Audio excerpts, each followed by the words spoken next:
2025ஆம் ஆண்டிற்கு விடை கொடுத்து 2026ஆம் ஆண்டை வரவேற்க தயாராகும் நேரம் இது. வெற்றி தோல்வி, இன்பம் துன்பம், கோபம் குதூகலம், மனவருத்தம், நோய், நோய் தந்த வலி, அதிலிருந்து மீண்டு வந்த நிம்மதி என கலவையாய் நினைவுகள் மனதில் எழும் நேரம் இது. 2025ஆம் ஆண்டில் கிடைக்காதவற்றையும் கிடைத்தவற்றையும் சிந்தித்து, கிடைத்ததற்கு நன்றி சொல்லவும், கிடைக்காததை பெற்றுக்கொள்ள மீண்டும் ஒரு வாய்ப்பாகவும் 2026ஆம் ஆண்டு வருகின்றது. இந்த நேரத்தில் நாம் இறைவனிடம் தினமும் வேண்டுவதற்கு ஏற்ற கவிஞர் கண்ணதாசன் அவர்களின் ஸ்ரீ கிருஷ்ண கவசத்தில் உள்ள சில வரிகளை உங்களுடன் பகிர்ந்து கொள்ள ஆசைப்படுகிறேன்.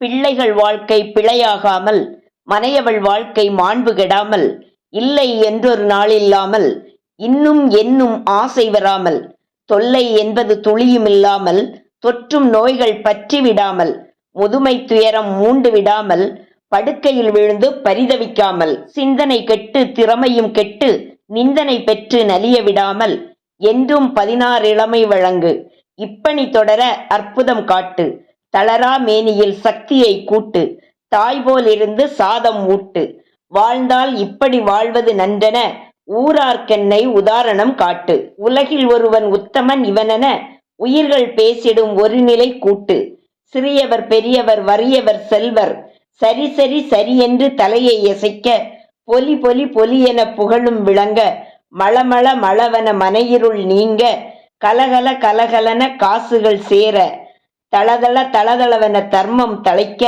வர வர வர வர வாய்ப்புகள் வாய்க்க, ரகுபதி பசுபதி நன்மைகள் அருள்க, ஐயா சரணம் சரணம் சரணம். இனி வரும் நாட்களெல்லாம் தூய்மையான மனமும் தெளிவான சிந்தனையும் கொண்டு அன்பான உறவுகளுடன் வளர்ச்சியை தரும் நாட்களாக எல்லோருக்கும் இறைவன் அருளட்டும்.